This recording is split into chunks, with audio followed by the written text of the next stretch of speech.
times, they are a-changin' for the First United Church of Cthulhu. Lots of world-changing events are in motion or will be very soon. So let's talk about them. With all the political and economic shenanigans going on in the last 5 years, all my savings were gone. I was getting ready to start a routine of donating plasma just to be able to feed my kids. But with the 2024 election results, the big corporations were apparently afraid of the Orange Man, so grocery prices dropped back down to their 2019 prices immediately, at least out here in Arizona. But my kids graduated from high school this year and are already off on their own adventures as adults contributing to society. So that also means a lot of expenses have been freed up. I'm no longer driving an hour and back every other weekend to pick them up from their mother's house, and the food costs were more than gas. So I'm gonna accept that kick-ass dad award with pride for raising 3 functioning adults, especially in today's society. You would think that this also means I have a lot more free time to work on church stuff, but I have been working overtime at my day job the entire year. My boss got tired of the lazy, slacking workers we have, so all the overtime was only offered to me and the one other good worker. The grind has paid off. I have more than filled my coffers back up, out of the danger zone and into the safe area where I can breathe again. You would think that means I could start working on the physical church again, right? But unfortunately, no. Because if you saw my previous End of the World Prophecies videos, things are about to get really bumpy. I have to keep sitting on my cash because for the last few months, I have been working with a company to automate our system with AI to replace my lazy coworkers. Lucky for them, it's only like one guy in this massive company working on the AI, so they have time. But this person must have been like a C- computer science major, because it's taken them months to figure out what I could have done with ChatGPT in 10 minutes if I had access to both that and our operating system. I work in data entry, by the way, and our managers have said they will find other positions within the company for those displaced, but I doubt it. My boss has said, though, that especially since I'm the only one cross-trained on everything we do, I have nothing to worry about. I will truly be the last man standing. And they have to keep a few of us on for the real-world work that still needs to be taken care of. We deal with lots of physical copies.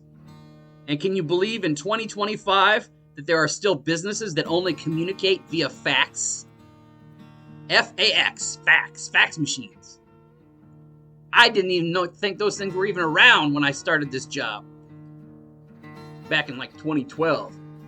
But even though I am now back in a much better financial state, I still have to wait to start building big Cthulhu statues out in the yard, because there's always the chance they consolidate further and I end up out the door.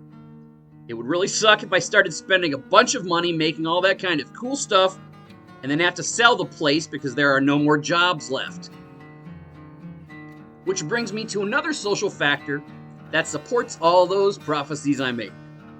Gen Z was the smallest modern generation with 68 million people. They are ages 16 to 29 right now. Well, the kids coming up behind them, Gen Alpha, who are between the ages of 1 to 15, their generation marker is from 2010 to December 31st, 2024. They are the lowest generation in the last 100 years, with only 38.6 million people. That's a 43.7% drop in just one generation. In order to replace that loss, every woman going forward would have to have 4 kids each. We are fucked because no one's been fucking. But as a member of Gen X, allow me to pause for a moment and gloat. Because we were right. Again. We've always said that we would never be able to retire, and it's sure looking like Social Security will be gone within 10 years. Because all that money is from the taxes of younger working people, and there's going to be a shortage of 30 million workers. So there is no choice but to start putting AI and robots into every aspect of the economy. But let's bring it back around to more church-related doom and gloom. Facebook is dying. That's kind of a good thing, a lot of people probably think. At the beginning of the year, we just barely missed hitting 60,000 members in our Facebook group. But we've been losing about 100 members a month. And it's not just us, it's the platform. I've seen dozens of people every month on my friends list delete their Facebook accounts completely. People are just leaving the platform altogether. Now don't worry about the church group, we're not going anywhere. But just be aware, it could be like when MySpace collapsed. Within a year, that place was a ghost town. And there's nowhere else to go on social media. I deleted our Twitter account because Cthulhu has never been a popular topic on that platform, and now there's nothing but political hatred being vomited up by everyone there. It's just a waste of time. And the other social media platforms are the same in relation to Cthulhu-themed or even horror-themed stuff a lot of times. So I will be changing our angle of attack on Instagram and TikTok, but YouTube is probably the only bastion left, which is okay, because it's also still the only platform that you can make money on. One last piece of disappointing news. 40 years later, Egon Spengler's offhand comment that print is dead has finally come true. People over 50 with more disposable income, how much little of them there are buying more books than ever, but people under 50 have switched most of their leisure time to video games, anime, and social media, with 42% of Gen Z watching anime weekly. It's even higher in Japan. 31% of teens in 1984 read for fun. That is down to 12% in 2024. Not only as an author, but as an avid reader, that hurts my heart. But that's the way it goes. Time marches on. The printed word had a pretty good 200-year run. Now let's cover how the church will be adapting. YouTube has officially become the most watched streaming platform in the world.